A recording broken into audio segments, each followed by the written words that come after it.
The dinosaur that pooped a planet.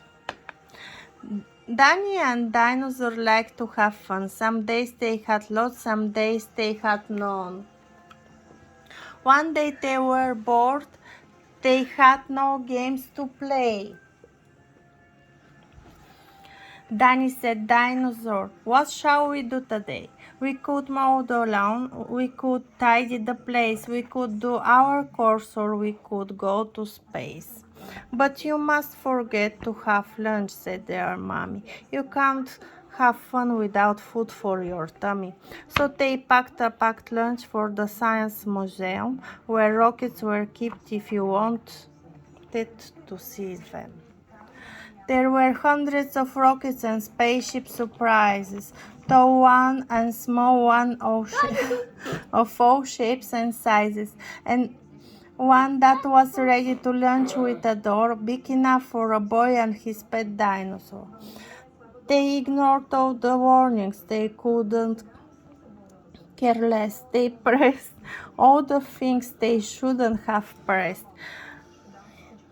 Team minus 5, 4, 3, 2, 1 ignition. They start their intergalactic space mission. They flew higher than houses and buildings and cranes, much higher than birds, even higher than planes.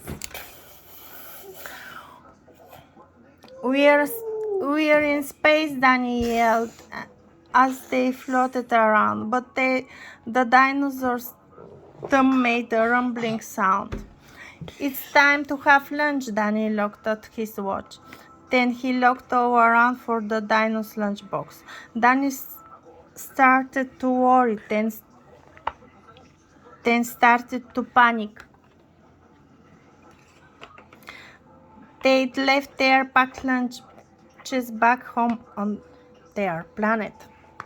So with no food on board, not the smallest of crumbs, a disastrous dinosaur feast had begun. It gobbled with gadgets and gizmos galore. Nothing was safe from the space dinosaur. Robots and ray guns and blinking red blinkers, eating things stuffed up by NASA Grace fingers. The hyperdrive gamma reactor machine was swallowed along with the space tractor beam.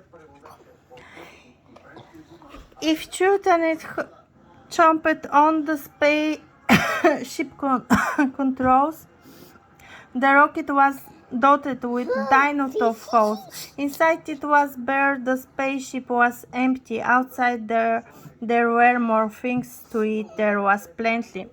It broke down the door with a cool ninja chop. Out in space, dinosaurs are much harder to stop. If chomped on the moon like a big chunk of cheese, then shoved even more in its mouth with a squeeze. It mushed on the Martians from Mars and their cats. Their cats are like ours, but their cats wear cool hats.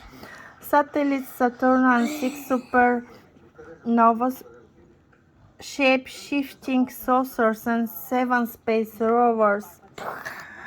It guzzled 5 gallons of fuel from the tank, and Danny jaw dropped as he watched what it drank. It, with a crunch and a crack and nom nom nom, in one dino gulp, their rocket was gone. Now nothing was left, and all Danny could see was a fat dinosaur where the rocket should be. And so they were stranded with no way back home, just Danny and Dino in space all alone. Now Danny was crying, was crying. He cried and he cried. He cried and his tears filled his spacesuit inside. Unless they were going to stay there forever, the dinosaur needed to go something clever. With the feeling of guilt deep down in its gut, its brain brewed a plan involving its butt. It knew there was only one thing it could do to get them back home. It needed to poo. like a like a poop-powered rocket, the dinosaur flew. Dan hopped on its back and he watched as it pulled.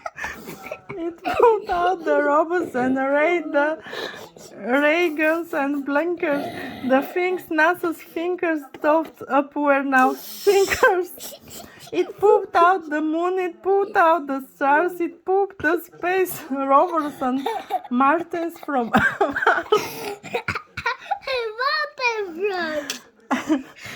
When Danny looked back, he could see a poop trail from far out in space to the dinosaur's tail.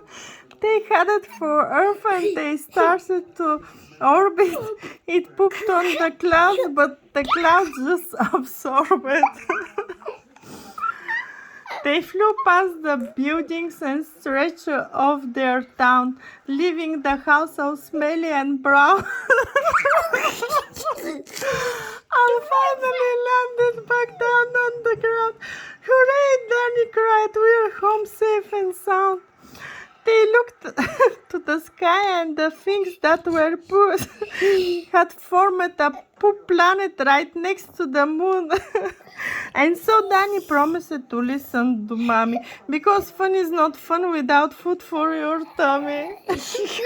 And just when you thought all the pooping was done, a Mars cat plopped out of the dinosaur bowl. The end.